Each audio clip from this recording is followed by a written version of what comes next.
ഇപ്പോൾ വരുന്ന വളരെ പ്രധാനപ്പെട്ട വാർത്തയിലേക്ക്. തിരുവനന്തപുരത്ത് കൂലി ചോദിച്ചതിന് ചുറ്റിക കൊണ്ട് തലയ്ക്കടിച്ചതായി പരാതി. വർക്കല സ്വദേശി സാജിനെയാണ് രണ്ടംഗ സംഘം ആക്രമിച്ചത്. ഇരുചക്ര വാഹനം നന്നാക്കിയതിന്റെ കൂലി ചോദിച്ചതിനായിരുന്നു ആക്രമണം. പരാതി നൽകിയിട്ടും പോലീസ് കേസെടുത്തില്ല എന്നാണ് ആരോപണം. ആദ്യം പ്രതികരണങ്ങൾ കാണാം. ഒരു വണ്ടി പണിഞ്ഞുകൊണ്ടിരിക്കുകയായിരുന്നു. ഈ വരുന്ന വഴിക്ക് ചിറ്റയിൽ എൻ്റെ വർക്ക്ഷോപ്പിൽ നിന്ന് ചിറ്റയിൽ കുനിഞ്ഞെടുക്കുന്നത് ഞാൻ കണ്ടില്ലായിരുന്നു. നേരെ എൻ്റെ അടുത്ത് വന്ന് എൻ്റെ തലമണ്ടയ്ക്ക് അടിച്ച്.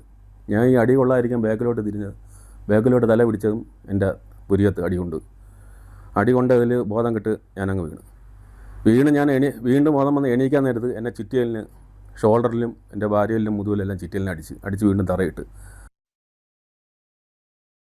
വിവരങ്ങളുമായി വീണ ചേരുന്നുണ്ട്. വീണ, കൂലി ചോദിച്ചാൽ കൂലിയല്ലേ നൽകേണ്ടത്? ചുറ്റിക കൊണ്ട് തലക്കടിച്ച് ക്രൂരമായി പരിക്കേൽപ്പിക്കുകയാണോ ചെയ്യേണ്ടത്?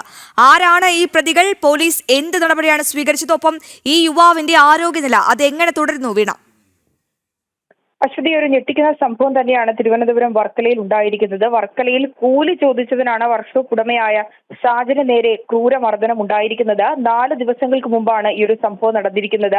സാജൻ പോലീസിന് പരാതി നൽകിയിരുന്നു. അയിരൂർ പോലീസിനാണ് പരാതി നൽകിയത്. പക്ഷെ 4 ദിവസമായിട്ടും പോലീസ് കേസെടുക്കാൻ തയ്യാറാകുന്നില്ല എന്നാണ് സാജൻ പറയുന്നത്.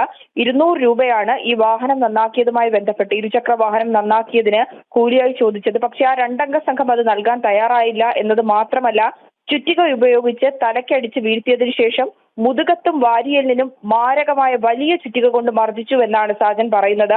തുടർന്ന് സാജന്റെ ഇടതുകാലിലും ചുറ്റിക ഉപയോഗിച്ചുകൊണ്ട് ക്രൂരമായി മർദ്ദിക്കുകയായിരുന്നു.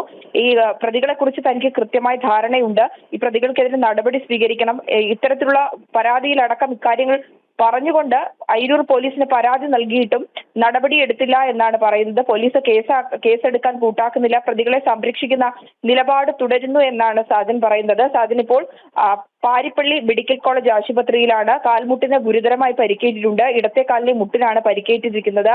കാൽമുട്ടിന് ശസ്ത്രക്രിയ ആവശ്യമുണ്ടെന്ന് ഡോക്ടർമാർ അറിയിച്ചതായി സാജൻ പറയുന്നുണ്ട്.